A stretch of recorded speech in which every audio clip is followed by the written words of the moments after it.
Hello, and welcome to another Center for Progressive Urban Politics podcast. I am your host, Kevin Lynn, and I am joined once again by my colleague, Stephen Lamb. Hello, Steve. Hey, Kevin, how you doing? Excellent, excellent. And I got to tell you, Steve, I'm glad that because the topic of our conversation today is House Res 109, which is the Green New Deal. Well, it's getting a lot of ink, that's for darn sure. Yeah, and interesting enough, it's not a large bill, but it is getting a lot of press out there. Well, it's not really a bill, it's a resolution, which is something that kind of can lead to a bill. It's kind of like, this is kind of something we think should happen, is what a resolution is. It's not necessarily legislation. Yeah, which, it's interesting. And I'll just spend, real briefly, when I went through it, I want to call this, House Res 109, the good, the bad, the ugly, and the beautiful. Because there's all of that in it, I think. Well, yeah, I think we need to stop calling it the Green New Deal and just call it the redistribution New Deal, because there's not really, to me at least, as a lifelong ecologist, there's just not a lot in here really about the environment. Yeah, very interesting, and I can't wait to go into that point of view with you, Steve. But what I'm thinking, Steve, is let's get into the meat of this and just grind through it, go paragraph by paragraph, because I want to see where they actually do talk about pulling all the cars off the road, where they talk about getting rid of the cows. I want to go line by line and see and really separate the fact of the resolution from the fiction. Well, it's hard to say what the fiction is because she's had things on her website that have explained what it is that, she's edited several times. Correct. I've heard that too. Yeah. Yes. But let's, you want to start at the resolves instead of at the whereases. That way it gets us kind of to what they're actually proposing as opposed to the why, and we can go back and laugh at the why later. Okay, very good, Steve. Let's do just that. So If we go to page 5, and yep. I'm going to bring it up on the, I'm going to share my screen with our audience so they can see this as well. So they'll know that we're not cheating. This is actually what it says. Yep. And I'm going to scroll down and get into here we go. Be it resolved. Here we go. Okay, so let's start at the beginning. I'm going to just do number 1, A, B, and C here, because actually it goes down through D and E. So let's just go through the first one. Okay. So here we start on line 3, basically. Correct. It is the duty of the federal government to create a Green New Deal to achieve net zero greenhouse gas emissions through a fair and just transition for all communities and workers. To create... I kind of want to stop right there. Okay, let's stop then. Okay, net zero greenhouse emissions is through all transportation, all buildings, and it says through a fair and just transition for all communities. I don't know who she defines as communities, but I think they're ethnic groups, because later on she defines specifically frontline communities and workers. I notice that there isn't any fairness contemplated for the owners. Well, that could be a weak link in all of this, because ultimately there has to be some economic sense to it. If, let's say, you're the landlord and you're told to incur all these costs, I mean, it could become more of an impairment than anything else. Well, it's interesting you mentioned landlords. In Los Angeles, they've passed earthquake codes. They've made them retroactive on apartment buildings, and they're going to force them to retroactively, this is the first time this has ever been done, retroactively bring their buildings up to code, while at the same time they've got rent control. Yeah, I mean, there's just no way that that's going to happen. No. We No. have something going on in the background, Steve. Do you or I? I hear that. I don't know what that is.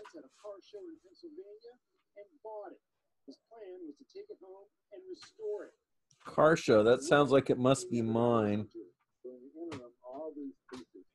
Exit full screen. So when do they have that big car auction in Scottsdale, Steve? Oh, hey, it's a nice 27 Packard. I don't know what that's doing on my screen. They have 2 of those a year. How do I? No. No. Here, maybe I can just turn it down so it doesn't. That will mute you, I'm afraid. Oh, that mutes me too. Yeah. Can you hear me now? I can hear you now. Okay, well I've muted them. Okay, very good. So they are off then. Okay, and I can hear you, and you can hear me. Good. I don't know how that happened. Well, hey, we might have learned a little something about a 27 Packard. Well, I like 27 Packards. they were force marketing to you. Well, they know me well, I'm afraid. Okay, so back to the Green New Deal. Okay, so we're talking about owners, earthquake retrofits in California. Yeah, we are. The California is sort of on the leading edge of this kind of legislation, and they do not have a problem at all with requiring people to literally spend millions of dollars bringing their buildings up to new standards. But they're also very tightly limiting what the rent increase can be that the landlords are going to cover that with. And so I think that's kind of the future we might be looking at with the Green New Deal. Interesting. Okay, so let's go down to B then. Okay. I'm going to go ahead and share. Millions of good highway. Okay, hold on, Steve. Let me get there. I'll share our screen. Okay, so. Okay, go ahead. To create millions of good high-wage jobs and ensure prosperity and economic security for all the people of the United States. Well, who could argue with that? Oh, it certainly sounds good. Yeah. We'd like to see that. In fact, you and I have worked for many years to push exactly that, to make sure that companies are investing in their workers to increase their productivity and job security, as well as our governments, our public and private schools, making sure that skills are being raised so that Americans can achieve and keep middle and upper middle class incomes. Right. Although I don't see anything that's really American centric in that, but okay. Then it says to invest in the infrastructure and industry of the United States to sustainably meet the challenges of the 21st century. Well, okay, nothing, what can you say wrong about that? I'm thinking of, I'm going to take our share off. I love the author Nicholas Taleb because he wrote a book called Anti-Fragile.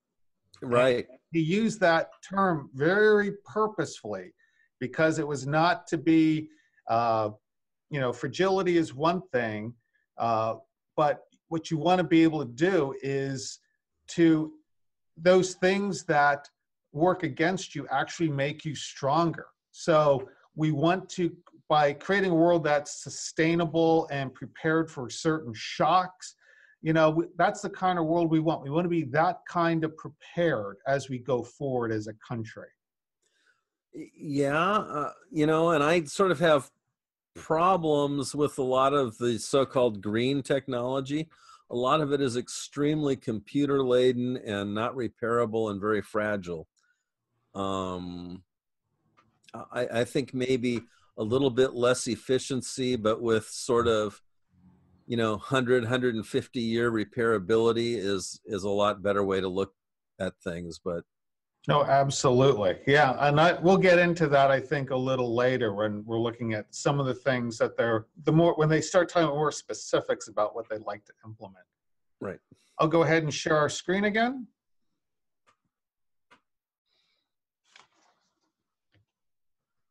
Okay. To secure for all the people of the United States for generations to come, clean air and water, climate and community resiliency, healthy food, access to nature and a sustainable environment, and promote justice and equity by stopping current, preventing future, and repairing historic oppression of indigenous peoples, communities of color, migrant communities, deindustrialized communities, depopulated rural communities, the poor, low-income workers, women, the elderly, the unhoused people with disabilities, and youth, parentheses, referred to in this resolution as frontline and vulnerable communities. Wow. You know, I sort of don't understand how those things got welded together. Well, first of all, I just want to say each of these goals already has at least one, and in some instances, two or three federal agencies that are supposed to be meeting them. Because if they mean by resiliency, redundancy, I guess they're getting it. But I don't, again, and I want to go back over a few of these. Now, I'm going to pull up on I want to share on our screen. For those of our viewers who don't know at this time, I am living in Pennsylvania. And in Pennsylvania, in the Pennsylvania Constitution, we actually do have provisions for just this. Okay. So here, on May 18th, 1971, Pennsylvania voters, by a 4-to-1 margin, ratified what is now Article 1, Section 27 of our state constitution, the Environmental Rights Amendment. The people have a right to clean air, pure water, and the preservation of natural, scenic, historical, and aesthetic values of the environment. How does that help you fight development in your state? It is certainly, well, interesting you should say that. I belong to a group called Respect Farmland. Yep. We're a watchdog group for Lancaster County, Pennsylvania, which is probably the largest massive farm of most productive non-irrigated farmland in the United States. Yeah, I mean, I look at your county and I say there is no farmland there that can be developed because it's an immeasurably precious natural resource. It's a treasure, but it's a Sisyphusian task to preserve it. And we haven't, because right now we are 3 and 4 in terms of stopping farmland from being developed, which is a pretty good track record. Well, we don't have that kind of record in Los Angeles, that's for sure. We're actually in the throes of a fight right now where someone is trying to develop 74 acres of farmland, and it's actually land that they personally own. So that makes it a little bit more difficult. So you're going to turn that into what, 10 houses? 550 condos and single-family dwellings. In the middle of farmland? In probably the last area of open farmland in this particular township. So it's going to wreak havoc with the traffic patterns, and it's going to change the character of the village that is there. And but it's essentially greed, and so we're fighting that. We have not invoked the Pennsylvania Constitution at this point. We're fighting it on a number of other areas or number of other factors that we're going after. Traffic, also the township plans, the county plans, things like that. So, but yeah, it's great. So personally, I am a big fan of this section. I mean, we should have clean air and water. climate and community resiliency, I think is important. But what I found, and I want to bring up something else here, and I'll share my screen again with you.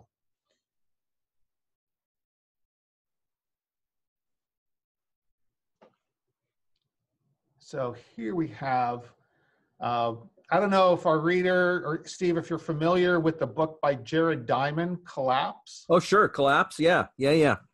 I don't know if you went to, he was at Caltech one Sunday at a skeptics event. I don't know if you attended that with me or not. I don't believe I did, no. Okay, well, now one of the conclusions that he has, if you read the book, he says, in fact, one of the main lessons to be learned from the collapses of the Maya, Anasazi, Easter Islanders, and those other past societies is that society's steep decline may begin only a decade or two after the society reaches its peak numbers of wealth and power. The reason is simple. Maximum population, wealth, resource consumption, and waste production mean maximum environmental impact, approaching the limit where impact outstrips resources. Well, we're there in the United States. We absolutely are. And one of the issues that I had in the first tenet, the first resolution, is that they talk about protecting the migrant communities. And most of the people supporting this are open borders, and they don't seem to be able to connect the dots between the numbers of people and the impact on the environment. You know, if we want to talk about a Green New Deal, I live in California. And my state since 1979, virtually 100% of the population growth since 1979 is due to immigration. But I think actually right now, it's 100% is when you factor out the births, deaths, in-migration, out-migration, 100% is immigrants and children of immigrants. Yeah, and when we look at that, you know, I look at the amount of environmental degradation that's happened in my state in the last 10 years. And, you know, if you want to keep an open border, a Green New Deal is a waste of time. California, the average Californian has cut their energy consumption by 30% or 1% a year. Yeah, because I believe you're probably the most energy, per capita, the most energy efficient people in the country. You're like Sweden. No. Per square foot, we're the most energy. It's an important difference. Unfortunately, we have large homes, but per square foot, we're the most energy efficient people actually on Earth.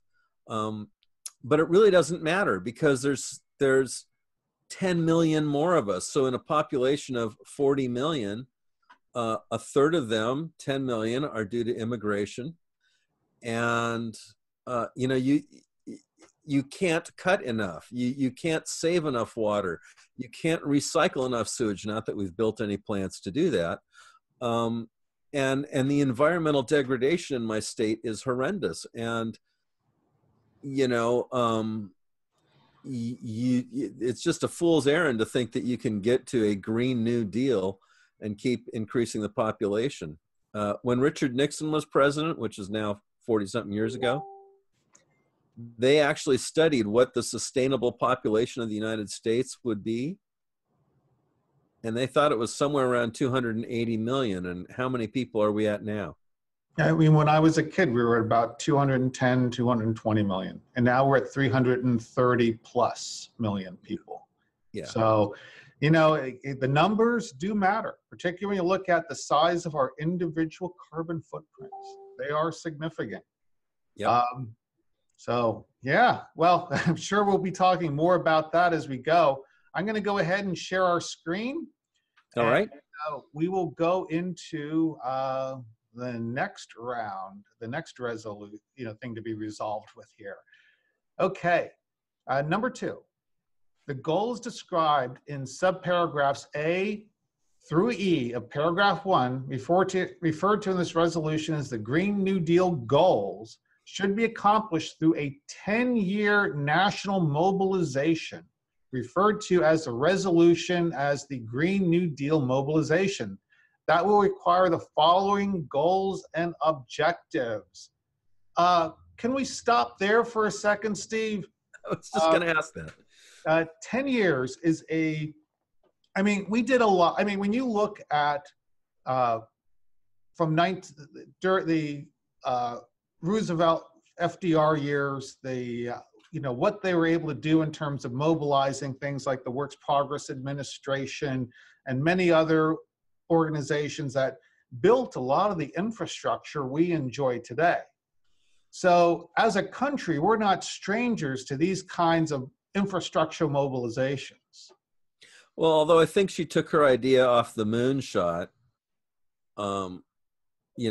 Jack Kennedy getting us to the moon within 10 years. And we're Americans, we did that, but I don't think she understands that her Green New Deal is actually a lot more complex than shooting a manned rocket around a ball in space. Right, it's pretty significant. It's hot. It's really, it overarches on so many industry groups and touches everyone in the country. So let's start going down through this. I'm going to share our screen again. And here we go. Okay, so A, building resiliency against climate change related disasters, such as extreme weather, including by leveraging funding and providing investments for community-defined projects and strategies. What the hell is that? I have no idea, because right now, it's interesting. The year I left California, it's been 2 years, a little over 2 years, Southern California was in deep drought. Yeah. And now you don't seem to be in drought anymore. Well, people don't understand the California weather cycle. We have 2 years of wet weather, 5 years of dry weather, 2 years of wet weather, 5 years of dry weather. So storing water always makes sense, particularly if we're going to have an open border where we're going to just let 10 million people flood the country every 30 years. Okay, so that could maybe be community-defined projects, for instance, water storage. I don't know. And where does this tell us what the process for defining those are, what the public outreach for those is? Is this some sort of federal outreach? Is this done at the state level through block grants? I don't know what this is. Yeah, I don't think it's, well, perhaps if we read on, we will learn more. I'll go ahead and share our screen and continue. Okay, so repairing and upgrading the infrastructure in the United States to including by eliminating pollution and greenhouse gas emissions as much as technologically feasible. Okay, so kind of saying what's practicable. By guaranteeing universal access to clean water, by reducing the risk posed by climate impacts, and by ensuring that any infrastructure bill considered by Congress addresses climate change. Let's talk about all that. That's really interesting. Well, I mean, when she says eliminating pollution and greenhouse gas emissions as much as technologically feasible, there's a big difference between technologically feasible and financially viable. Or even practicable. Right. I want to pull up something here. I'm going to share another screen because someone the other day was talking to me about how Costa Rica, for instance, had 200 and some days of using clean energy. Now, that's interesting because Costa Rica, I just brought our screen up. It says the Pacific coast around Guanacaste and on the other hand is hot and dry, perfect for the many world-class beaches. Costa Rica itself has an average temperature of 70 degrees to 81 degrees due to its proximity to the equator. Now, let's look at where I live in Pennsylvania. You know, like we were talking before we started, Steve. It's in the 20s today, and half the day was overcast, and the wind isn't blowing.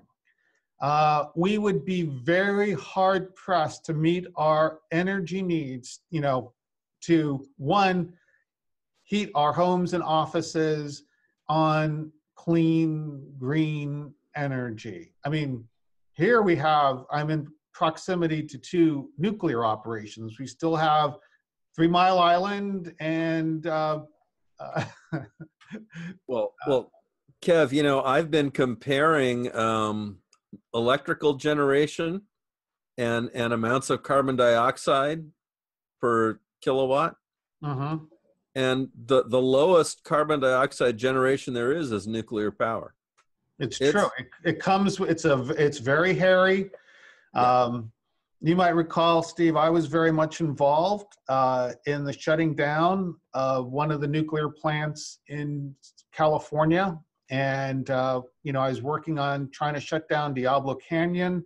Mm-hmm. But the problem is, these nuclear plants also manage the energy grid as well. Yeah, a very sneaky thing they did.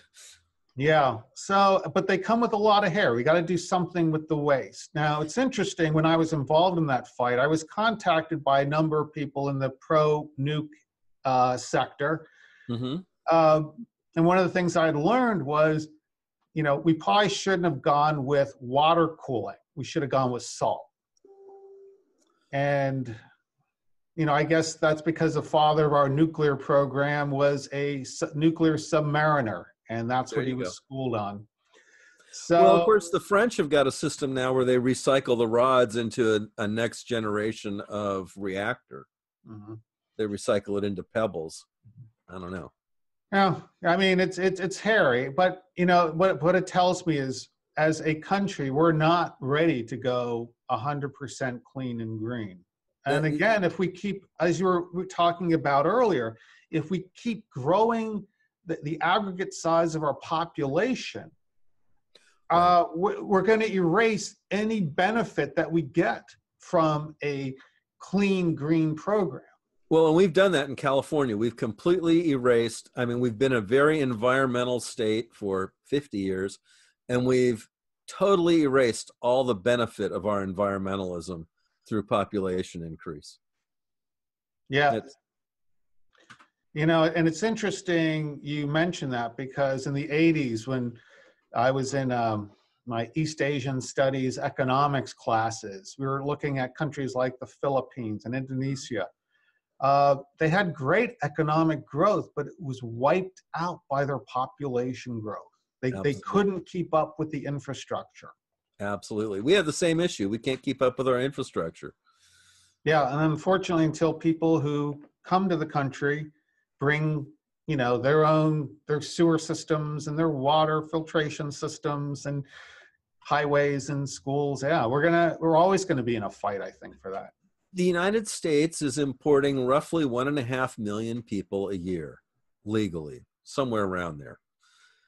And every one of those people doesn't come with any water. They don't come with any natural gas. They don't come with any petroleum. They don't come with any paved streets. They don't come with any sewer system. So we import roughly 5 major cities a year of population with absolutely nothing to service them.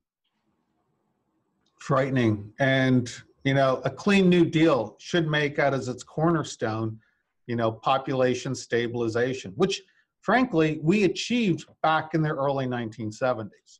And through no coercion, we had educated women, we had a strong middle class, we were a manufacturing country. Yeah. Kevin, 40% of the baby boomers didn't have children. 40%. Because they got the population control message. But all that's been wiped out by immigration. We should have just had the kids. Actually, Paul Ehrlich of the population bomb said essentially that several years ago. Yeah. Well, hey, let's take a look again. I'm going to go ahead and share our screen, get back to House Res 109. Okay, so here we go. C, meeting 100% of power demand in the United States through clean, renewable, and zero emission energy sources, including by dramatically expanding renewable power sources and by deploying new capacity. Okay, by deploying new capacity, building or upgrading to energy efficient, distributed and smart power grids, and ensuring affordable access to electricity. Well, that's kind of like in conflict with everything you just said above. Well, it's interesting. In California, I think you guys are paying what, about 20 cents a kilowatt hour? No, 44 cents a kilowatt hour. 44 cents a kilowatt hour. Yeah. And I can't think of who it was telling me this, because you're so bifurcated in terms of income between the coastal regions and the interior. He was in a Walmart in Bakersfield, Mm-hmm. and it was a summer, and the place was packed, not with people who were shopping, but with people who just needed to get into some air conditioning because they obviously weren't able to afford to air condition their homes, versus people on the coast with higher incomes and less of a need for air conditioning. And it's not as hot on the Yes. western side of the state as it is on the eastern side of the state. And, you know, California is ruled by very liberal, very wealthy elites. And these are people who cannot imagine how 80% of their state lives. They never see the lives of 80% of their state.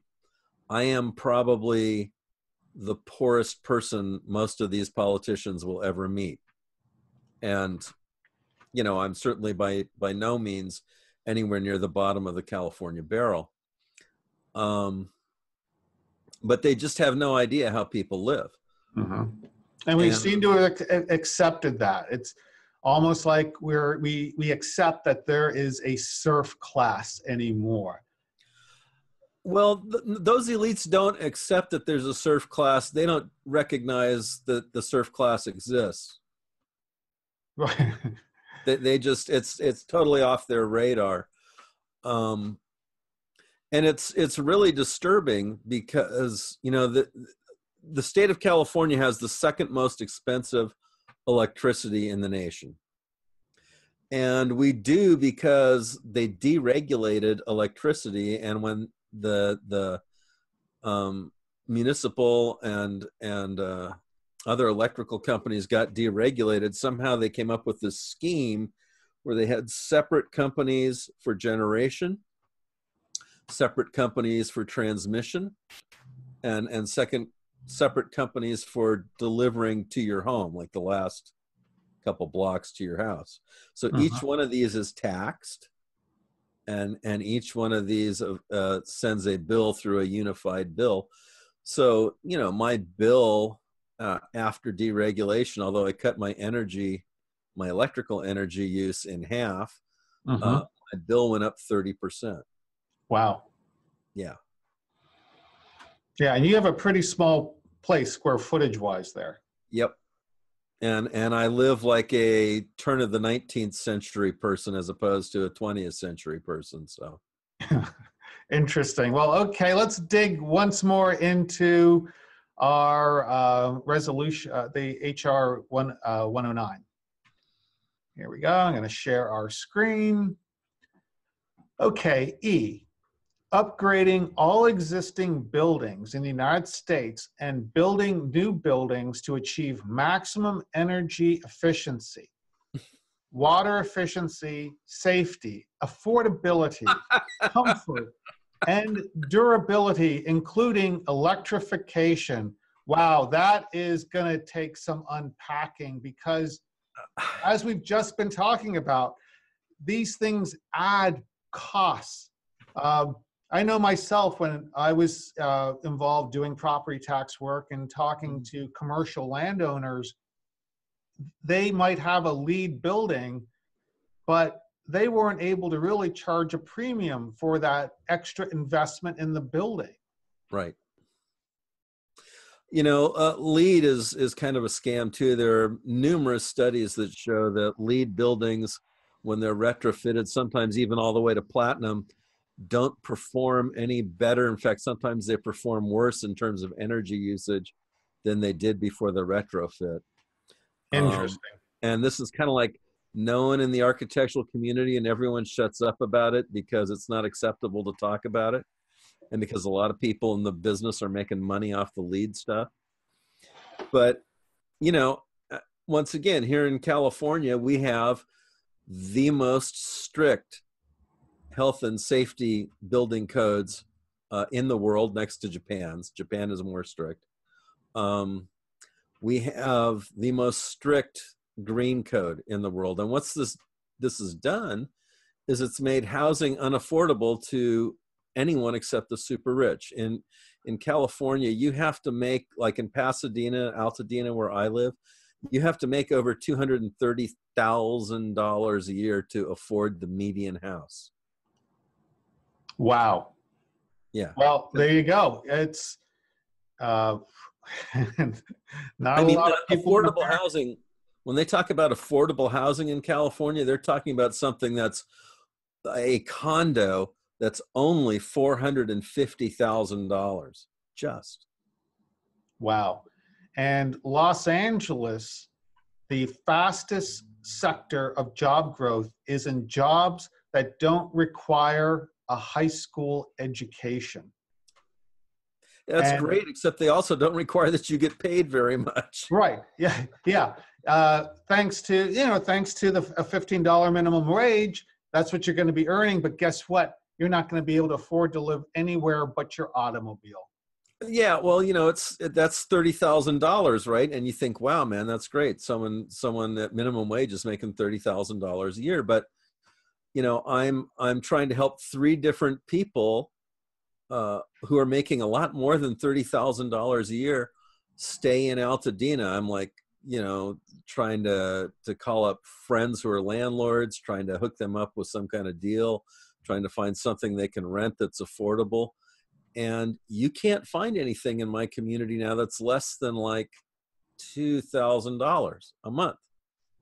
So you're making $30,000 a year, and a 2-bedroom apartment is going to cost you $24,000, and you don't have that after taxes.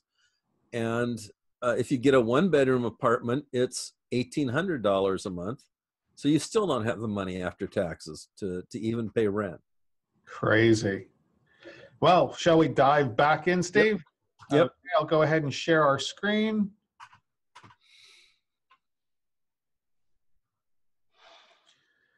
Okay. F, spurring massive growth in clean manufacturing in the United States and removing pollution and greenhouse emissions from manufacturing and industry as much as is technologically feasible, including by expanding renewable energy manufacturing and investing in existing manufacturing and industry. We did this, Kevin. We did this in the 1970s and early 80s. And what it did is it drove all the business in the country offshore, and it made China the great manufacturing nation that it is today, because all of our manufacturers didn't want to bear the costs of complying, because they could only sell they could only sell their chair or their sweater or their book or whatever it was for the price. I mean, you know, there's only a certain price the market is going to be willing to pay. And so they offshored all the manufacturing to China, didn't comply with the environmental at all. And right. That's what this is calling for, because unless we say, okay, if you're importing that from a country that does not comply with our existing environmental regulations in the manufacture of your product, we're going to slap a tariff on that product that's equal to that cost to level the playing field. And we absolutely should. Years ago, I went to a speech. I watched a speech by Ralph Nader. They're in Pasadena, actually. Yeah. And he talked about how we should be taxing these externalities. Yep. Because when you pollute, you're not just impacting this generation, but many generations down the road. And that's the thing. 30% of the air pollution someone in San Francisco breathes comes from China. This is global. And I was one of these people that I fought NAFTA tooth and nail. I worked for Ross Perot for a couple years. Yep. And one of the things we talked about were, it's not just about the wages. It's about companies not having to be compliant with EPA standards, OSHA standards, and a host of other regulations that we should have absolutely insisted on, if nothing else, before we would grant most favored nation status like we did on China, that you must be compliant to, say, a European standard. I mean, that would actually put teeth in a Green New Deal. Yeah, I mean, what she's really calling for here is just no manufacturing in the United States, because look, I'm a business person. Besides my activist life, besides designing houses, I also manufacture small little widgets, kind of basically in my home workshop. But I understand what it takes to make something. And I understand that, you know, clients are only willing, no matter how many hours or how much material I put into that product, there is a certain ceiling on that product as to how much I can sell it for. Mm-hmm. And so I either learn how to make it for less and make a profit, or I'm basically losing money on every one I make, right? And these guys who are in business, they're not going to lose money on every one they make. They're going to find a way to, you know, make it somewhere else if they can't make it at a profit here. And the only way that we can actually make manufacturing be green and keep it in the United States is if there's a cost for making it non-green somewhere else. Yeah. And that cost has to be higher than the cost to make it here. So it has to be whatever our cost of compliance is plus some kind of monstrous fine. Yep, it's funny. You know, it drives libertarians and people like David Stockman crazy when I say this, but I have never met a tariff I didn't like. Yeah, me neither. So, well, okay. Maybe a tariff on petroleum, but you know. Yeah. Well, great. Okay. Well, very good, Steve. I'm going to go ahead and we'll jump in once again. This is actually a lot of fun. I'm having a great time, Steve. Me too. I hope our audience is too. So, G, working collaboratively with farmers and ranchers in the United States to remove pollution and greenhouse gas emissions from the agricultural sector as much as technologically feasible, including by supporting family farming, by investing in sustainable farming and land use practices that increase soil health, and by building a more sustainable food system that ensures universal access to healthy food. Isn't that just beautiful? And apple pie too, by the way. Yeah, I mean, those are things I am personally totally in favor of. Well, except I don't understand, you know, I do a lot of building, and I don't understand what they mean by collaboratively working with people, because I've not seen that government really collaboratively works with anyone. You know, it's interesting you say that, Steve, because oftentimes, I mean, you can look at examples throughout history. Just recently, Japan's Ministry of International Trade and Industry, everyone they picked as the industry that would be the one they invested in was the one that didn't pan out. You know, yeah. The Sonys of the world they didn't invest in, and there you go. But I think, you know, but I understand what she's getting at, frankly, when she is talking about sustainable farming and land use practices that increase soil health. For instance, up in Northern California, and I'm just going to share, we'll give them a plug, why not? get into my Zoom thing here. Anything you can do to help the farmers of California, I greatly appreciate, Kev. Okay, well, this is, I'm bringing up the website for Singing Frogs Farm.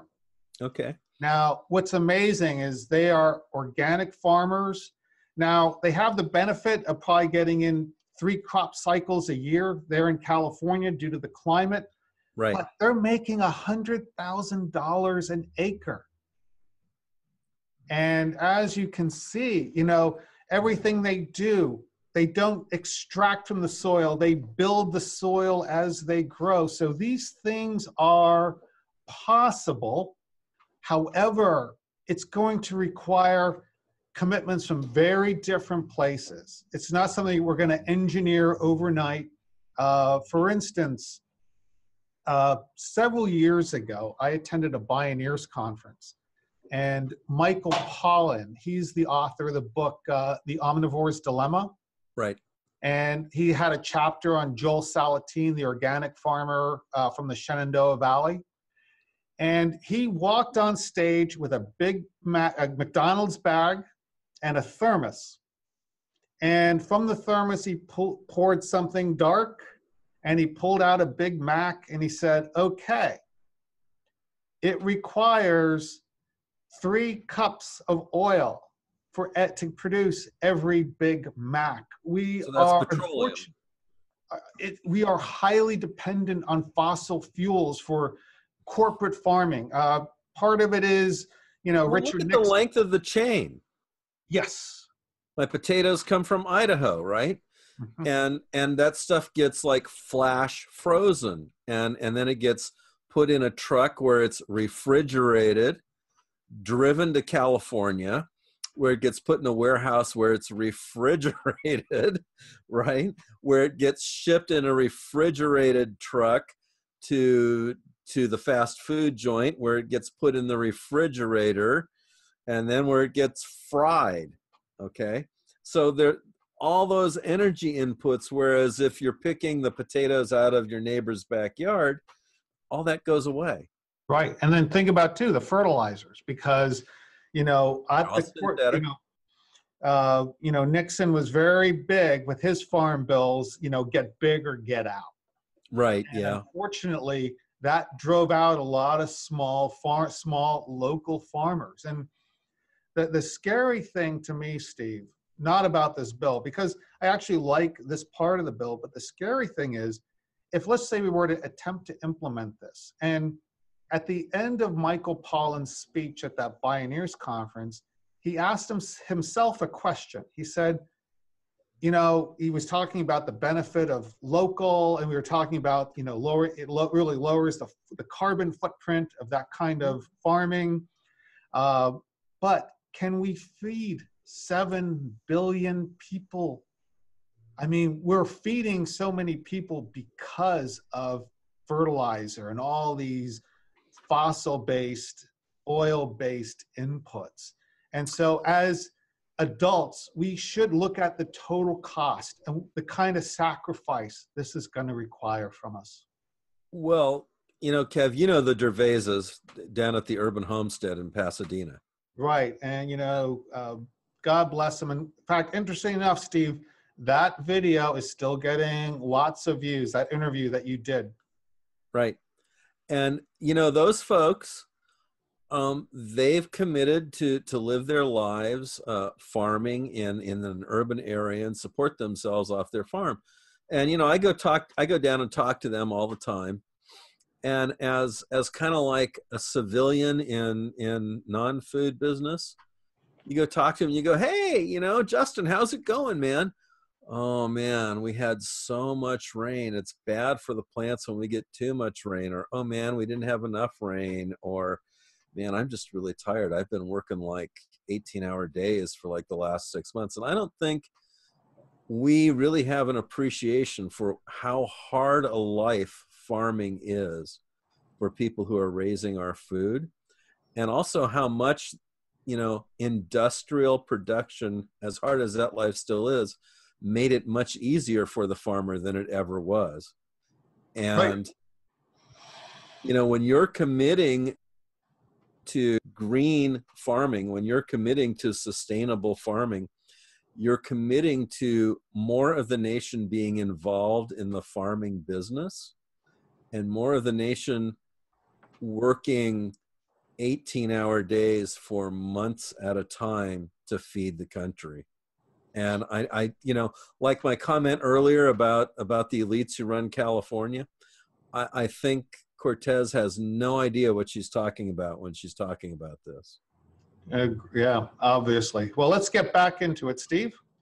And I mean, you're surrounded by the Amish. Those are some hardworking folk too. They absolutely are. And they're amazingly fecund, but you realize that you need a lot of hands on the farm to make that kind of farming, to make it work as a business. Yep. Okay, sharing our screen once again. Okay, here we go. H, overhauling transportation systems in the United States to remove pollution and greenhouse gas emissions from the transportation sector as much as is technologically feasible, including through investment in zero-emission vehicle infrastructure and manufacturing, clean, affordable, and accessible public transit, high-speed rail.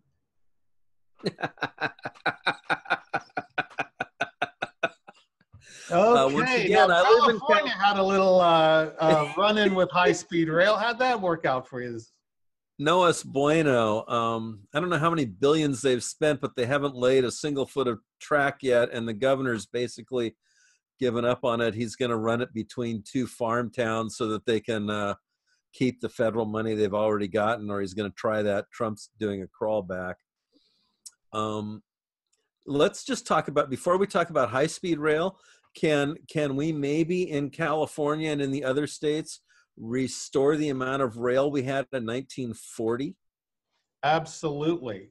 My view is, and I'm going to show something here just to introduce our audience to someone, but Jim Kunstler made the comment once, let's just get rail that would put us on par with the Bulgarians. Well, yeah, I was going to say Poland, Bulgaria, somewhere. Yeah, we can start to improve it. Yeah, I take Amtrak a lot to get to Washington, D.C. It's a 3-hour rail drive. I take it from Lancaster to Philadelphia, then catch the train going south. And it's like you're on a boat. The carriage is always rocking. I'm trying to type on my laptop, and it's really difficult. It's like, no, this is not a first world rail system for passengers. Now, our freight systems are amazingly efficient and profitable. Can't say that for our passenger rails. But, once again, she's talking about zero net rail transportation. I don't know what that is. At some point, I think Cortez is under the misapprehension that electricity is clean. Electricity is generated, and it's generated by coal, very filthy, natural gas, not so very clean. Well, certainly the extraction through fracking is very, very messy. Yeah. Hydropower, which, although hydropower is very efficient, and we used to have a lot of it, the Clinton administration set a goal of removing dams in the West, so we actually have less hydropower now than we had 30 years ago. Nuclear, which has inherent problems. Wind, which is unreliable. You certainly couldn't run your rail system for the entire United States, a high-speed rail, which takes a tremendous amount of energy. You couldn't run that off wind reliably. Or solar, and people don't really think about the amount of embodied energy that's in a solar panel. It takes a lot of energy to build a solar panel. They got glass on them. They've got rare earth minerals. They've got vapor deposition. They've got crystals. All that stuff's synthetically made. And so it's sitting there, and it looks like it's clean and it looks like it's producing energy, but there's a tremendous amount of consumption and dirt that goes into the production of that panel. And it's actually not as clean as hydro. It's not as clean as natural gas. Certainly not as clean as nuclear. Right. It's because there's a kind of a total cost that comes with every energy solution that's out there. Yep.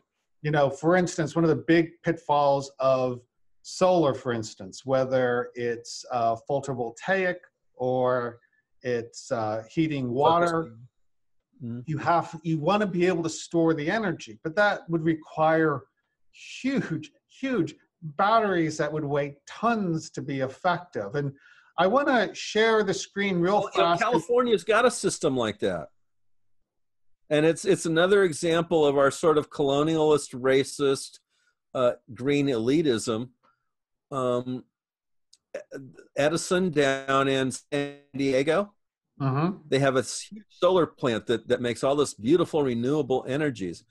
And then they have this gigantic battery plant just across the border in Mexico, because they couldn't get an environmental permit to build the battery storage in California. Because turns out the battery storage you couldn't get an EIR for it, because ultimately it's a gigantic toxic waste dump, and so they just put it in Tijuana. Wow. Well, yeah. Again, we externalize those to developing countries. Yep. And I think I'm going to share my screen because I want to introduce the audience and recommend that they go to Jim Kunstler's page and look for his interview. It's KunstlerCast 278 with Alice Friedman, and the title is When Trucks Stop Running. Oh, God. Right. Oh, God. Alice is amazing. She spent a career in transportation, and she talks about the importance that the diesel truck plays in our modern society. And that can't be underestimated, because we might try, let me look for the term here, zero emission vehicle infrastructure and manufacturing, but it would require, for instance, a diesel truck, a large diesel transportation truck. If it were to be electrified, the battery would have to be as heavy as the truck to move it. And then what would you use where would you store what you're moving? So, well, you know, very interestingly, historically in Pasadena, I know this from studying these guys named Green and Green, who were famous architects. The lumber used to come on electric trucks, and it had these gigantic battery packs that were the flatbeds, and it had a motor in each wheel. A motor in each wheel, okay. Motor in each wheel, and they went 4 miles an hour. Well, you got it there eventually. Eventually. I mean, it was, you know, slightly faster than mule. Wow. Wow. Interesting. Okay, well, let's dive once more into House Res 109. And mitigating and managing the long-term adverse health, economic, and other effects of pollution and climate change, including by providing funding for community-defined projects and strategies. And again, I'm like, what the hell is that? Yeah, I can't comment on it, Steve. I don't know what they're talking about. Yeah. I mean, we're going to see a lot more issues with adverse health if we implement 5G across the country and in every community. How about part of the Green New Deal is no 5G? There you go. I would go for that. Okay, so let's just swing down to Jay then. Removing greenhouse gases from the atmosphere and reducing pollution by restoring natural ecosystems through proven low-tech solutions that increase soil carbon storage, such as land preservation and afforestation. Here's something I know a lot about. Okay. 30 years ago, I was really good friends with this guy named Hari Singh Khalsa. Hari was a Sikh, and he had a group of friends around him who were involved in studying the portions of the Angeles forest that had not been burned by the Spanish or by the Mexican cattle barons in the 1820s. And was that just to create pasture land and farmland, or? Well, what they actually did is that burn-off is the only super well-recorded incidence of man-caused climate change. And the Spanish actually burned off the forest in order to make the Southern California climate drier and less humid, and make it better for raising cattle. Yeah. So we were all about, we were going to replant the forest because forests actually attract rainfall to them, but they also simultaneously attract rainfall and hold the hillside, right? Right. So we were very, very interested in that because, of course, California has a flood fire cycle. And we thought the way to finance this would be to sell pollution credits to industry, to keep industry here. And then the theory would be that the trees themselves would actually be scrubbing the pollution out of the air. And if you look at Southern California, the air pollution, because of the inversion layer, actually hangs right next to the mountains. So we thought this would be just a fantastic system. Our sketch plan, that Hari and I came up with, we spent like a couple months working on this thing. Our sketch plan for this, which we knew was not fully developed, that we sent to the Board of Supervisors, was over 60 pages long, and it included, funding and camps for guys to stay in who are, doing the physical reforestation and who are watering the trees and bushes for the years that they needed watering till they could grow and all that kind of stuff. So we thought about, how many trucks, And like I said, that was like 60 pages and it was a rough sketch. So yeah, those plans can be done. But when you're looking at our plan to reforest the Angeles National Forest was a 100-year plan. So our plan to reforest the Angeles was it was a 100-year plan. Right, 100 years. Okay. It would take 100 years to do it. And so I don't know how she's planning on doing this in 10 years. Yeah, and one of the big thing you have working against you right now, of course, is the sprawl. I mean, there's not even any farmland left in LA County, is there? No, there's not. I can remember when there were food crops in LA County when I was a child, when there were chickens and turkeys that were raised here, orange groves, walnut groves, egg ranches, dairies, all that stuff's gone. Yeah. All done. Well, here, I'll go in. Let's dive back in. And we're at K. Okay, restoring and protecting threatened, endangered, and fragile ecosystems through locally appropriate science-based projects that enhance biodiversity and climate resiliency. Okay, well, whatever that means, it sounds good. Well, to me, the solution, we talked about it before, is population stabilization. Yeah, the sprawl. There'd be a lot of my state that would not have been ruined and that would not need to be restored, and that would have biodiversity if I just didn't have 10 million extra people here. Yeah. It's a problem. Okay, we'll go back, take another dive in. And Congress. Okay, so we're going to clean up existing hazardous waste and abandoned sites, ensuring economic development and sustainability on those sites. I think we already have agencies that do that. Right. I mean, a lot of agencies are involved in brownfield cleanups, the super funds that were created for these cleanupups. I live I live right next to the second largest Superfund site in the country at JPL. Because wasn't there a nuclear issue there at one point? Or no, that was with a defense. Yeah, that was up at Rocketdyne. Now this was all rocket fuel that got into the aquifer, and Pasadena has a major part of its water that's not potable because it's poisoned with various rocket fuel poisons. I imagine a lot of heavy metals as well. All sorts of lovely, lovely, tasty things. Yeah.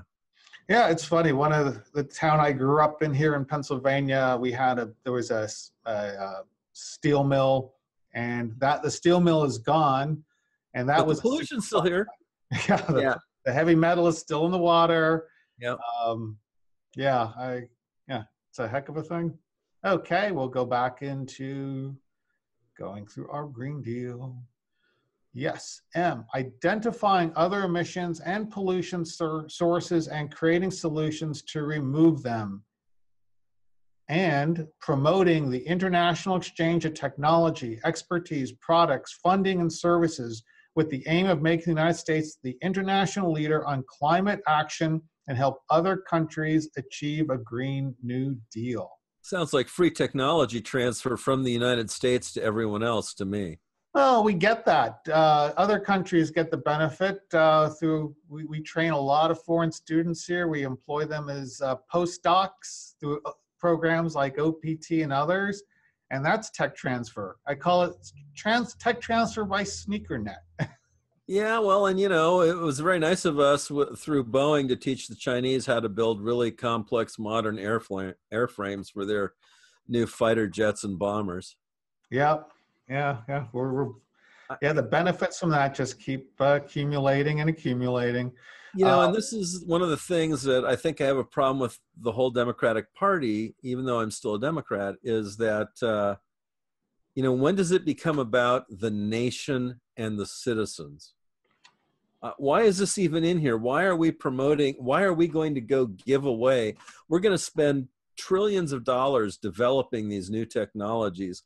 And this sounds like, we're just going to exchange it. We're just going to offer our expertise for free, like we've offered our blood and treasure for war for the empire for 70 years. Now we're going to do this and give this to the world for free or at our cost.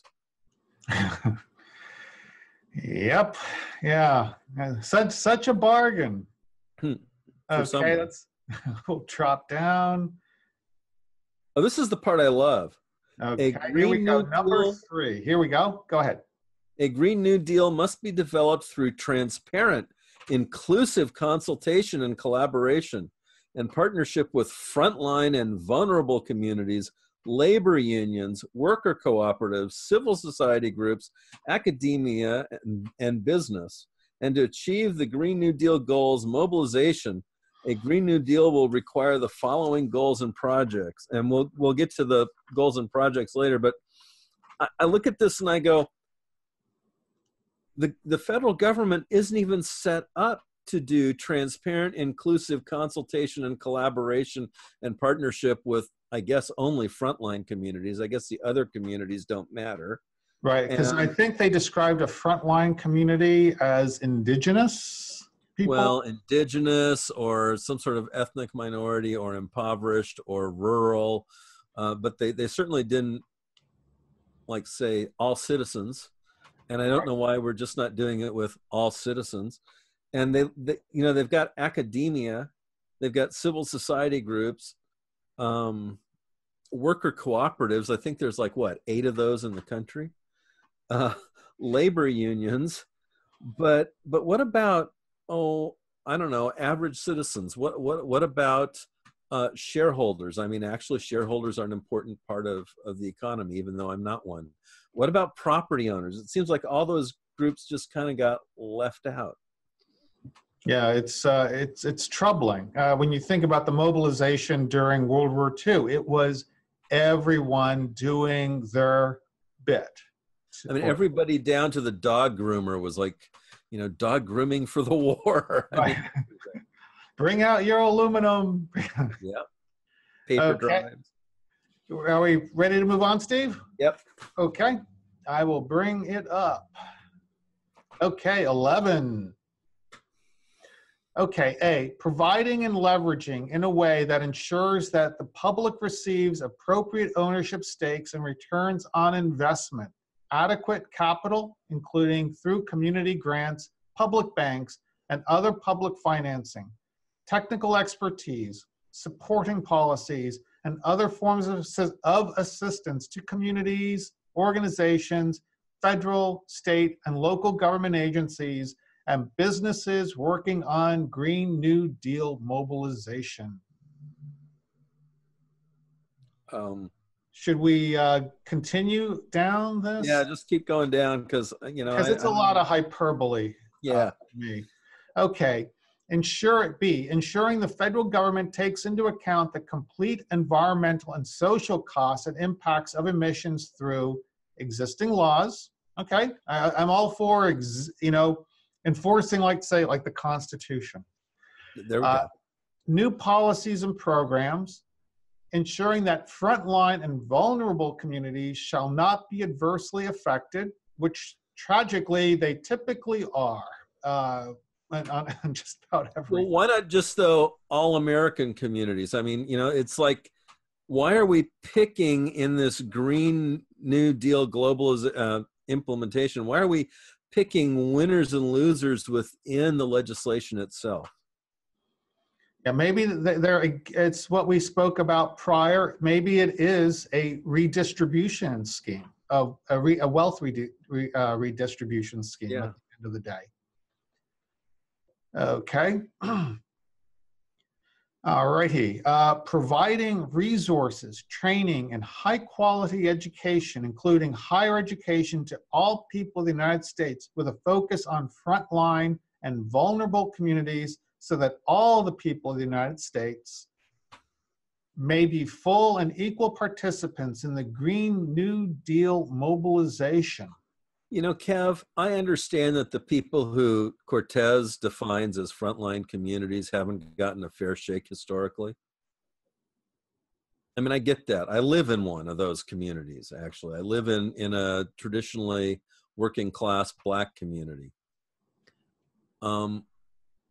But I think, you know, we need to stop separating the American people into these narrow little groups. I think if you say all the American people, that should mean all the American people. And we don't have to like slice everybody up into something else. Right. One constitution to rule us all. You know, citizenry should be the highest obligation or commitment of everyone. Because as citizens, we don't just have rights. We have certain obligations and responsibilities to our fellow citizens.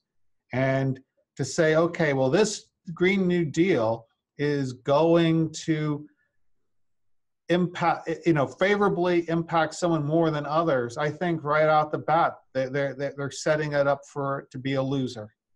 Yep.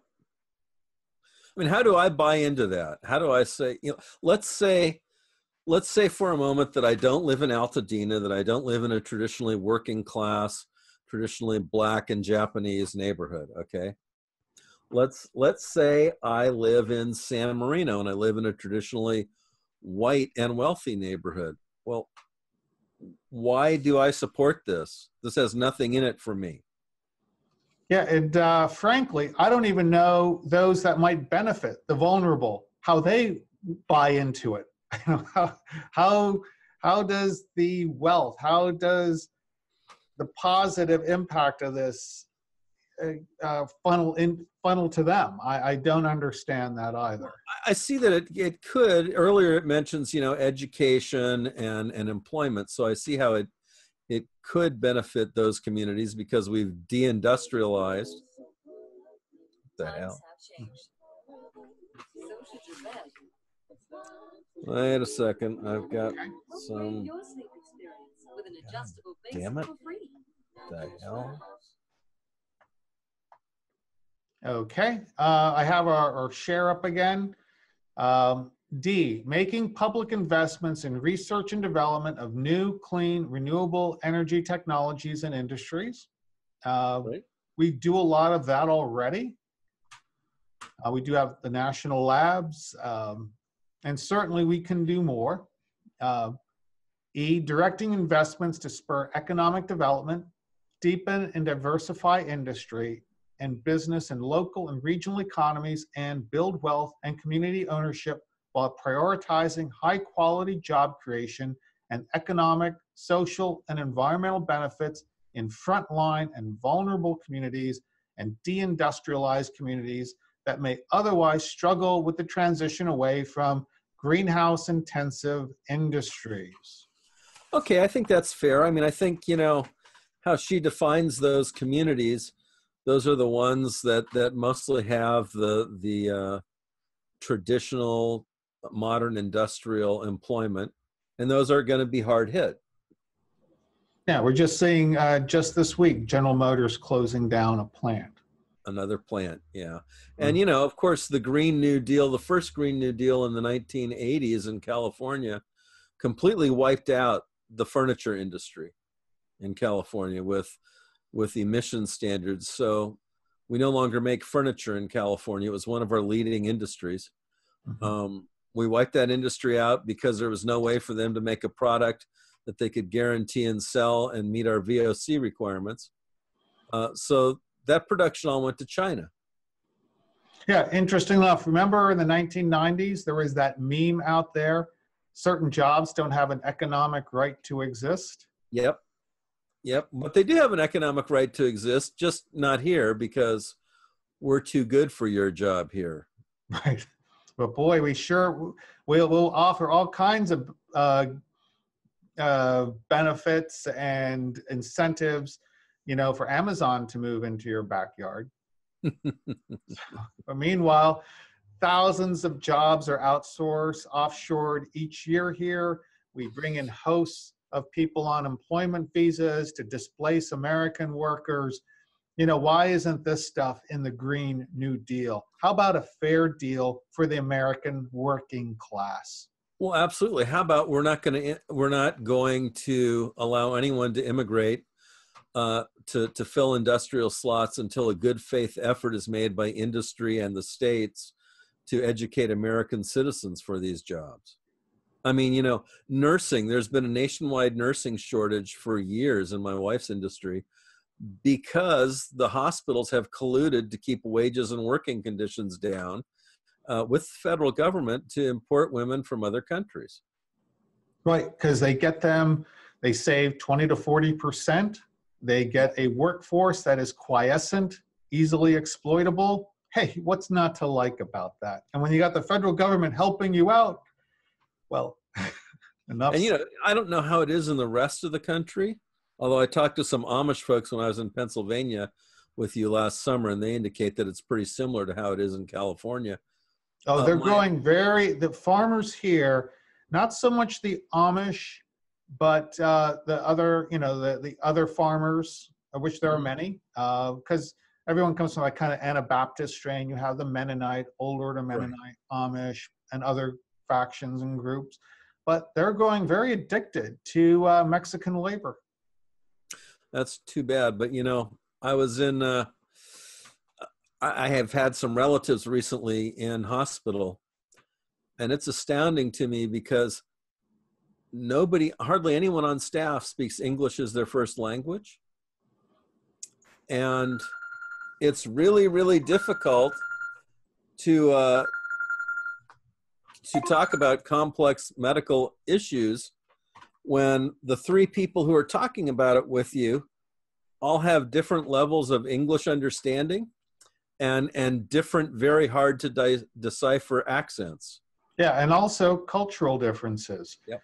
What expectations should be. Now, add to that the fact that on the tech side of the house, they are inputting into our insurance system, the insurance, also health records, and this is all being handled and managed by foreigners.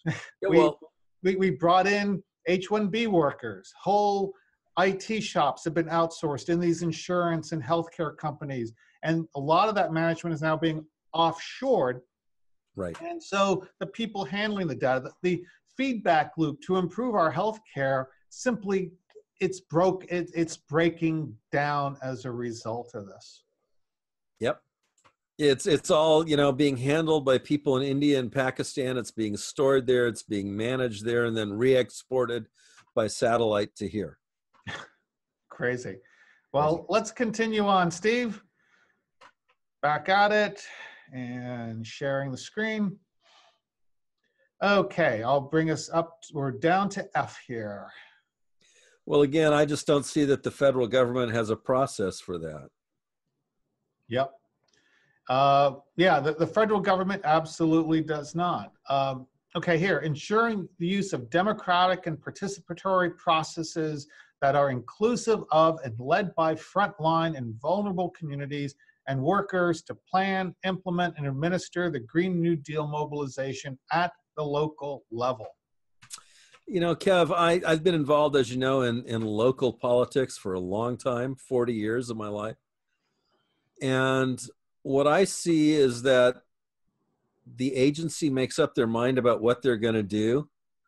They take all the public input, they ignore it, or they lie about it and say that the public said we wanted what they said, you know, what they were going to do in the first place.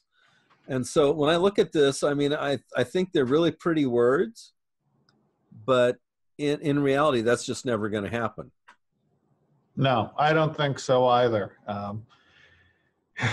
Yeah, tragic. And these are, they're kind of poison pills in a way that are being placed into the Green New Deal before it even gets off the ground. Yep. Okay, so G,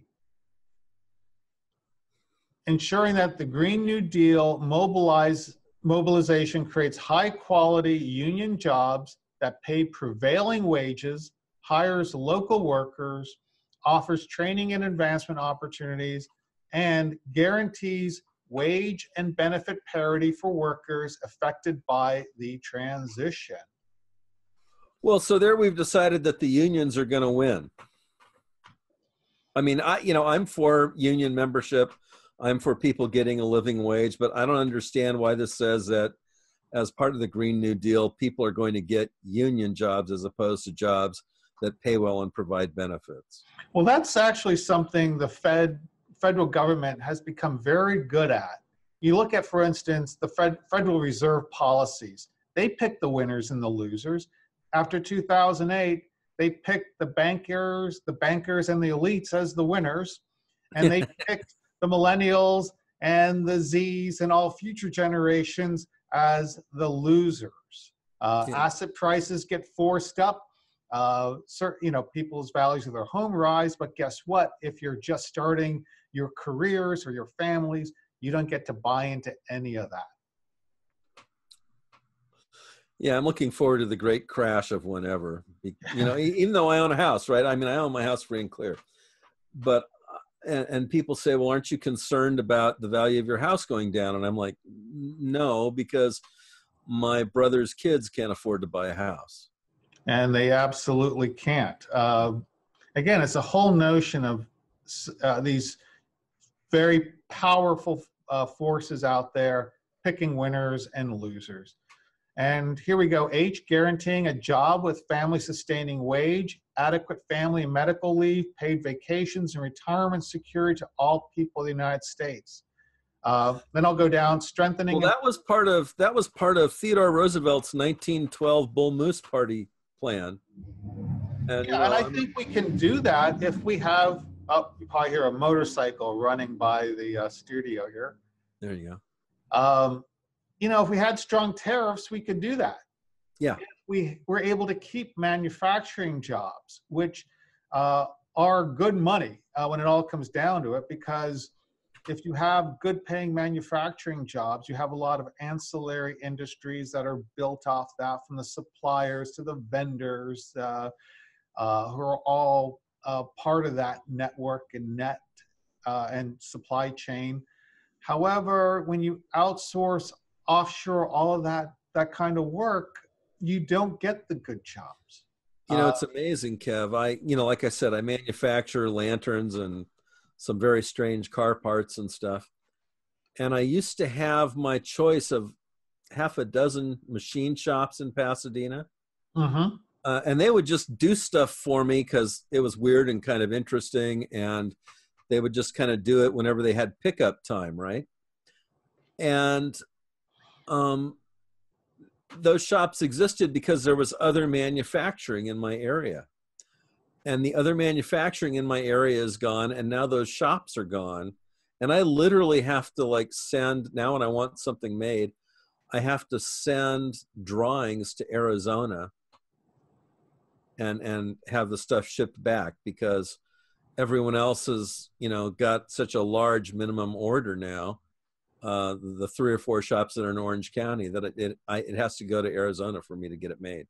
Yeah, the city that I live in now, Lancaster, we're about 55,000 people. In the late 1800s, early 1900s, this was kind of, for a world of manufacturing, this is kind of the Silicon Valley. They made a lot. We made a lot of watches in this area. Oh, okay. We had the world's largest umbrella factory. So umbrellas are amazing. If you look at an umbrella and you look at the pieces of an umbrella, they're actually an amazing, complex bit of machining that goes into those. Mm-hmm. I live in a building that used to be the headquarters for a large shoe manufacturer. Okay. So that's what, basically we're looking at the carcasses of our industrial past. Okay, Right. I'm going to dive back in, Steve. Okay. Strengthening and protecting the right of all workers to organize, unionize, and collectively bargain free of coercion, intimidation, and harassment. Strengthening and enforcing our labor, workplace, health and safety, anti-discrimination, wage and hour standards across employers and industries and sectors. Wow. Kev, those are all things I think are great and I believe in. I just don't understand what they have to do with green. I don't understand what does this have to do with saving the earth? Because unless, according to Cortez, we do something about global warming, which I'm not experiencing here in California right now. But unless we do something about it within the next 10 years, the world's going to come to an end in 12. What does that have to do? What does strengthening unions have to do with any of that? Why is that here? Yeah, and frankly, if you can have all of that through labor scarcity. Yeah, absolutely. If companies had difficulty hiring, there wasn't a large pool of labor, they would pay more, they would offer better benefits, they would invest in their employees, which improves job security. Look at Germany. They do a lot of that. A lot of European countries take the investments in their employees very, very seriously. Well, Kevin, I'm old enough to remember when American companies did that. And the change started during the Reagan administration when we forgave the first 4 million illegal aliens and gave them their citizenship. And since then, it's just been a free-for-all spiral downward. And nobody now invests in their employees. Nobody now wants to pay anyone to retire. There's no pensions. There's no weird things. There used to be things like company picnics, company day at Disneyland, company railroad trip to go see the whales, all that kind of stuff. All that stuff's gone. Yeah. My dad was a union man for 30 years. He was a flight engineer for one of the large airlines. Yeah. And in our small town, he was probably one of the wealthier people in that town, and he was a union man. Yep.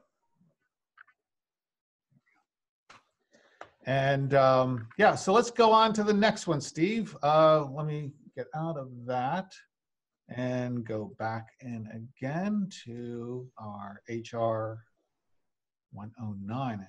Okay, enacting and enforcing trade rules, procurement standards, and border adjustments. I like those border adjustments with strong labor and environmental protections. That's kind of what we were talking about earlier about, tariffs that take into account that a country is able to undercut prices, the price of a product here in the U.S. because they don't have to deal with an EPA or an FDA or anything else. Here she's sounding like a nationalist. Yeah, very much so.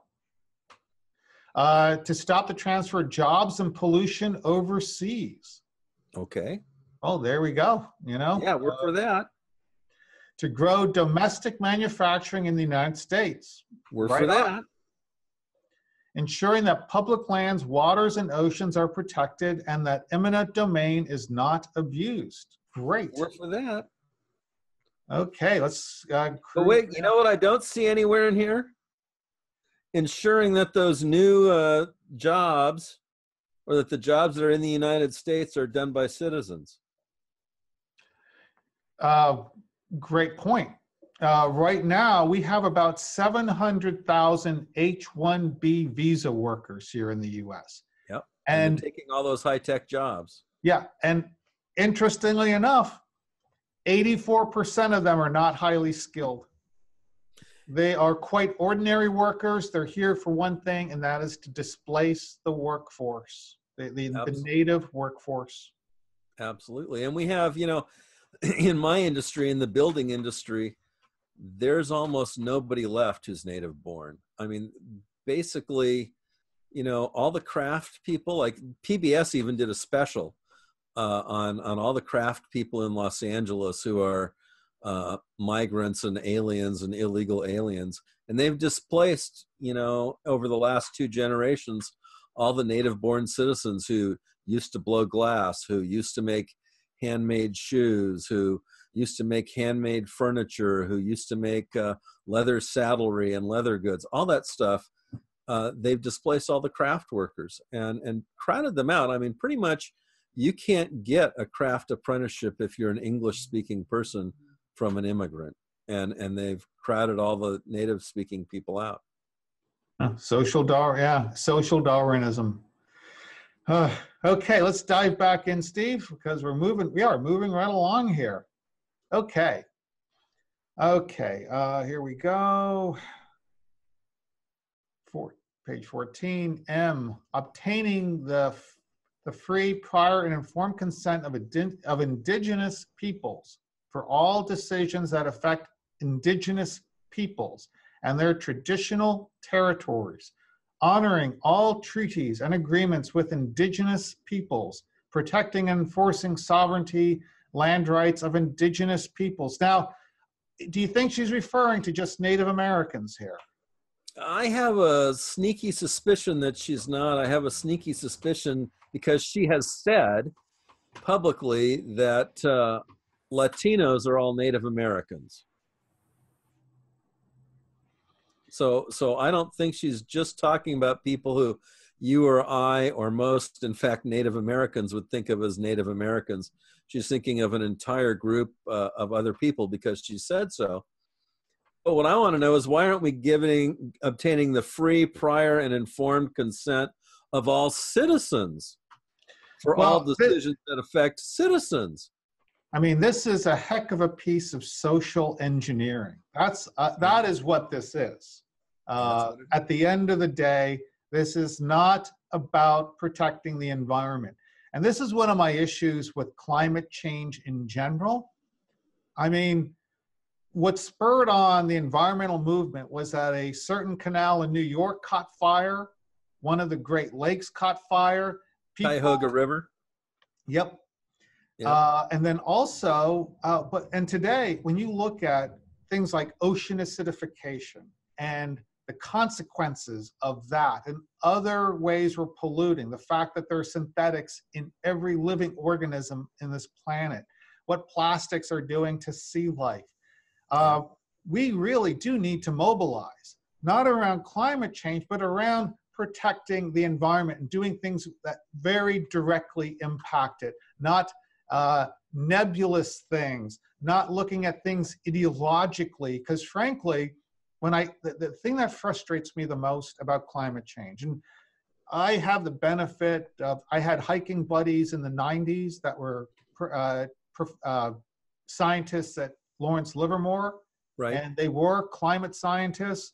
And, you know, we had a lot of discussions. Say, well, we first made the mistake of calling it global warming. You know, these impacts but it's climate, and they were very sincere and honest men, great integrity. But at the end of the day, the science is never settled. Looking at what impacts climate change, we could be entering into this period of a great solar minimum. And that will impact climate change far more than CO2, what's happening with our sun. Right. So the science is never settled, but we should be looking at things that we can do, very dynamic things that we can do to look at the environment and the impact we're having. You know, that's just my issue, what I'm seeing as we read through this. Well, you know, Kevin, the Earth is like a sealed unit system. And there's only so much stuff in the sealed unit. Like, you know, we talk about peak oil. We reached peak copper 40 years ago. Right. As you know, I'm really into metals. Right. And when I look at the enormous amount of earth that needs to be moved to come up with a ton of copper, it's amazing. Yes. And as you know, I'm a copper whore. I love copper. That's my favorite metal. But we reached copper, you know, peak copper like 30, 40 years ago. All the easy to get copper in the world has been got already. And when we talk about the Green New Deal, the Green New Deal is copper laden. It's all dependent on electrical energy, right? Absolutely. So tremendous amount of copper. Maybe what we need to do instead is like focus on things that really have huge impacts in reducing mining, like recycling, like a really intensive program of recycling. I go out to the dump every once in a while, and I just about go crazy when I go to the dump because people are dumping stuff like old dryers, old computers, old machines that have got just tons of copper in them. Mm-hmm. And it's going to the landfill. It's not even getting stripped out. The county isn't stripping it out. Right. Silver, gold. Silver, gold. There's gold in your computer. Yeah. They're not stripping out the steel. You know, the United States ran out of virgin iron ore in 1937. The last automobile, I only know this because I collect old cars. The last automobile that was made with virgin iron ore is 1937. It's all been recycled since then. Wow. Yeah. Interesting. But we need to, but we're still putting tons and tons and tons of steel in the landfill. There shouldn't be any steel going into the landfill. Every inch of that should get recycled because it's precious and it's rare. And once it's gone, it's gone. And we can't use it all up because, you know, 3,000 years ago, 3,000 years from now, people are still going to need steel. Absolutely. You know, if we were thinking in the long term, that's what we would be doing. You know, my car is a 2004. Modern. Yeah. When I brought it into the dealer, there was a lot of work that I had to put about $4,000 into it because I need to rebore the engine, new catalytic converter, you know, the clutch, timing belts, all of that stuff needed to be. But at the end of the day, the car, I'll get another 100,000 miles out of that car for only $4,000 in repairs, and it's not sitting in a landfill. So exactly. You know, one of the things that really drives me crazy about, like, I have a friend who's working for Tesla, and I cannot get him to talk to me about what they should be doing instead. And what they should be doing instead is not building a new line of cars, but building, you know, if we're really serious, if electric powered automobiles really are the wave of the future, if we really can't have petroleum, if all that stuff is real, then what we really need to do is have a system where we're building retrofit systems to go into existing cars. Yes, you know, computers are custom made for that, since you only need to change out a couple processors. Right. As opposed to upgrading the whole system. Okay, right. Let's go. We're almost at the end here, Steve. Okay. Okay. Ensuring a commercial environment where every business person is free from unfair competition and domination by domestic or international monopolies. Can I have a business environment where I'm free from domination from local and state government? Welcome to the New World Order, maybe, huh? Yeah, because they're the people, at least in California, I can't speak for the rest of the state, but they're the people in California who are just crushing business, is my state and local governments. Interesting. Okay, and at the end here, providing all people of the United States with high quality health care, affordable, safe, and adequate housing, economic security, clean water, clean air, healthy and affordable food, and access to nature. Well, I would love to live in a country like that. I did used to live in a country like that. You know, it's funny. I don't know what, when I lived in LA for 20 years, Los Angeles, and when I would talk to people who'd been there for a generation or more, yeah, it's like I was talking to people who were homesick for a place they'd never left. Exactly. Like when she describes this, when she says, you know, high quality healthcare, well, you know, everyone in California when I was young had access to the healthcare system. Affordable, safe, and adequate housing. Well, we certainly had affordable housing. You know, safe is a matter of definition according to the bureaucracy, and so is adequate. So I can't speak to that. I mean, I live in a board and bat house that you can't even build a chicken coop out of now, but it's 112 years old. So my friend's next door neighbors in Koreatown, her neighbors were out on their stoop one evening and two guys came by and robbed them. So I guess that's not very safe. No. Economic security, you know, when you live in a country where there's a perpetual labor shortage, you have economic security because your labor always has value. When you live in the California that I live in now, where there's a labor surplus, no one's labor has value. Everyone is stressed. You can't believe, you know, in my adult lifetime, in the last 40 years, right?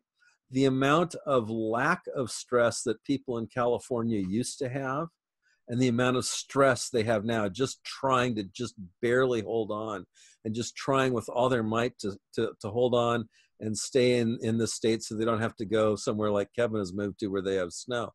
Yeah.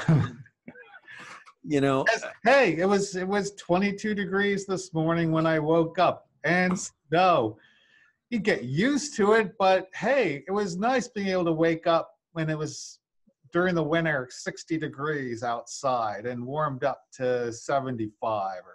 Well, Kev, today it's only going to be 58 degrees, and I woke up and it was 48, and I just thought that was the most miserable thing on earth. But, you know, I used to grow up and I used to live in a place like this. And the largest thing that has changed it is immigration. I mean, you know, the 10 million extra people who are in my state have totally degraded the environment through no fault of their own, but just having them here, just having that amount of people here that we didn't have any planning or infrastructure for. And you know, it's degraded the value of everyone's labor. You know, Yep. Medical doctors get paid less in California than they do in Michigan. Really? I wasn't aware of that. Because so many of them want to practice here. Mm-hmm. Wow. Well, Steve, we got through all the resolves. Yep. You know, we could go into the whereases. But I don't know if we're going to hold on to an audience if we do that. You know, I just want to say about the whereases. I read through all the whereases, and the whereases are basically panic, like, oh my God, the sky is falling, the earth's going to end, you know, global warming or climate change is real. And you know, I just don't, Yep. it looks like a fear tactic to me for the redistribution is yeah, because you know, I think through our whole talk today, we talked about how forces like the Federal Reserve, globalization, neoliberalism have basically redistributed wealth. They've stripped assets from here in the US, moved them abroad to areas where they can get labor, produce things for less, and even there, they move them on when they get a little too expensive. Oh yeah, they moved them from Mexico to China, and now they're moving a lot of jobs from China to Vietnam. Yeah, absolutely. In fact, it's funny, when I was living in LA, I knew a fellow who ran a large Chinese concern, and he told me, he goes, "You think you have problems? Vietnam is eating our lunch." You know. Yeah.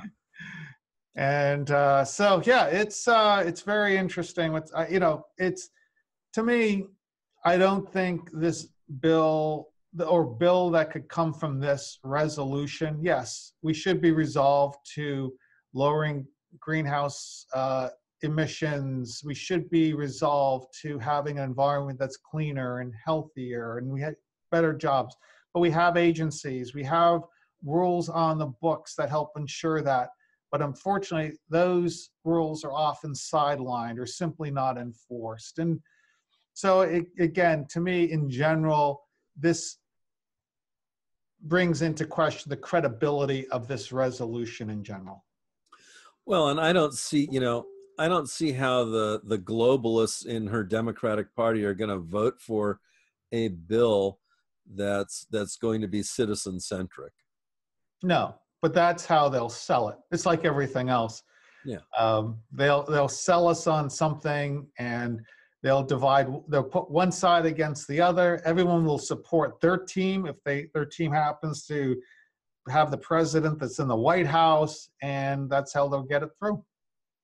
But, I think at the end of the day, I look at this and I say, if we really want economic justice, if we really want regreening of the planet as a whole, if there are things that the United States can do about that, it's limit immigration, high tariffs for goods that are not produced according to our standards, our environmental standards.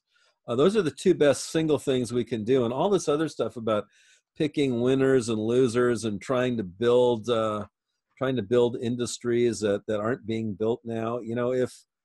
If the playing field is level, if the externalities of the production are brought home and brought into the cost, these things will naturally occur by themselves, and we don't need special legislation to do it. Absolutely. Well, Steve, we are we're at about an hour and a half now, and I think we should let people. We're going to hold an audience for. We might have like a few people who might get through this whole hour and a half, and kudos to them. But this has been a lot of fun. I'm glad we got to go line by line, because I don't think anyone has at this point that I've seen. I'm hearing a lot of reporting about cow farts. Wants to get rid of automobiles and airplanes, and I didn't see airplane listed once in here. I didn't see an automobile or car stated once in here. I didn't see a cow listed once in here. No, again, and frankly, and these are all things we are working on. We are working to reduce emissions from all of those sources and many others. And we have been for 40 years, and that's why the production's not here. Right. I mean, it's, if we really want the production to be here, we need the tariff. Absolutely. Well, on that, Steve, I think we probably should wrap it up. Okay. To our viewing audience, thank you for hanging in there with us. I think this is a pretty important document because it's gaining so much attention out there in the public space. And our goal here at the Center for Progressive Urban Politics is to look at those things that are in the public light or not in the public light, and making sure that our listeners are well informed and are given information they can effectively deal with things in their lives. So, and if you like this, please give us a thumbs up. There's also a way to donate to us. Please go to the Support Us page on the Center for Progressive Urban Politics website at cfpup.org. And well, that's about it. Steve, thanks so much for joining me today. You're welcome, Kevin. It was a pleasure. Thank you.